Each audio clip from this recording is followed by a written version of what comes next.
السلام عليكم. لا تنسوا الإعجاب بالفيديو والاشتراك في القناة تشجيعا لنا لنستمر بنشر المزيد إن شاء الله. I'm going to share with you the 10 keys to unlock what I call your quick brain. Right? These are the 10 things scientifically proven to help you be faster, smarter, and better, to optimize your brain health and your fitness. And now, every single thing I'm going to say, nobody's going to debate. Right? They're going to say, yes, of course. But common sense is not common practice. So what I'm going to ask people who are watching this is to rate yourself 0 to 10. How well am I doing in this one area? Like in terms of how I'm eating or exercising or something. And then you'll notice, everyone wants to know what the magic pill is. There's no magic memory pill. They're magic memory processes, right? If everyone wants to know the one silver bullet, you have to do all of these things because that's what falls within the focal point, meaning the 80-20 rule, the 20% that gives you 80% of the results and the rewards. So really fast, the 10 keys for unlocking your quick brain.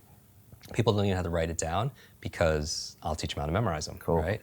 So, and we can do it together. Number one is good brain food, all right? Good brain food, because you are what you eat. What you eat matters, especially to your gray matter. What you eat matters, especially to your gray matter. So we did a whole episode on my top 10 favorite brain foods, and I show people how to memorize it in 2 minutes. I mean, it's wild, but there's certain foods that are really good for your brain, and you probably eat most of these foods as you are, because I know you're very... Blueberries, yeah, all like blueberries is like, I call them brain berries, and avocados and the good fats and all of them. Okay. So there's 10 of them that I recommend. And so they're really excellent. They're very neuroprotective and such, including dark chocolate. So dark chocolate is good. What's good for your mood is generally good for your mind. But so a good brain diet is number one. So just rate yourself on a scale of 0 to 10. How good is your diet? All right. Number two is killing ants, automatic negative thoughts, your self-talk.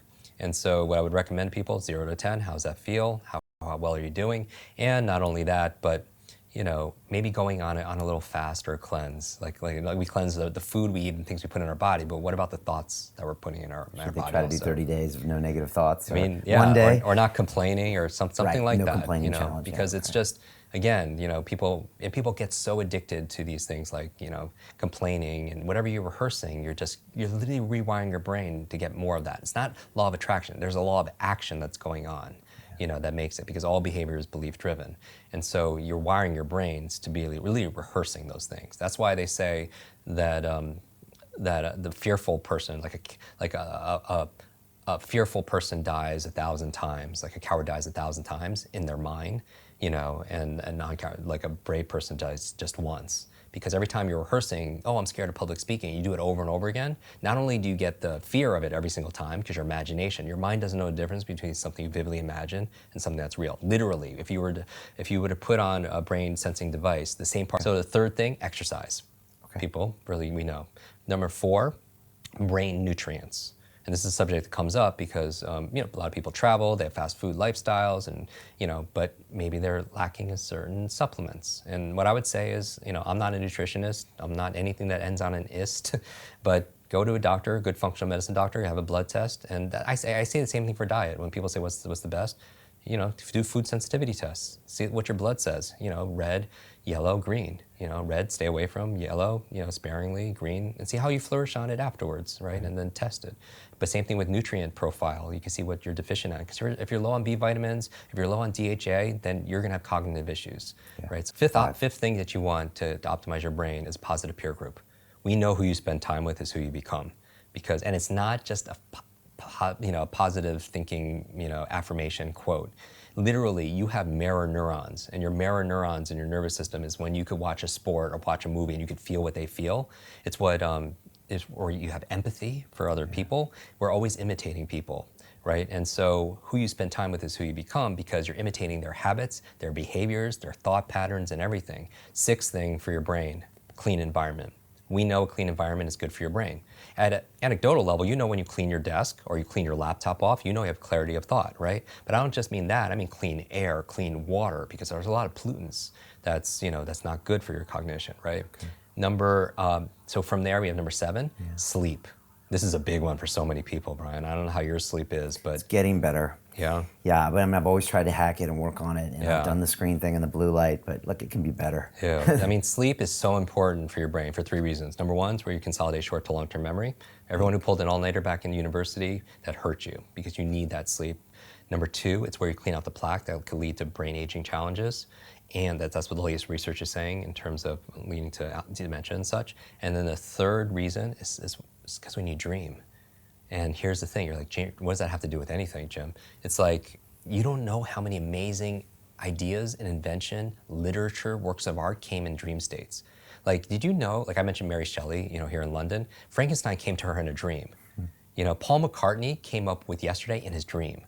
Like a chemist came up with the periodic table in his dream. Elias Howe created the sewing machine in his dream, right? Like, what are you dreaming about late at night? Because when you are working all day and you're learning all day, your brain doesn't shut off at night. At night, it's more active. People don't realize that. You think it's just not happening. It's actually more active, and it's coming up with solutions, and it's integrating stuff in the form of dreams. But when you wake up, most people forget their dreams. You write your dreams down when you wake up? I do. I have 6 things I do.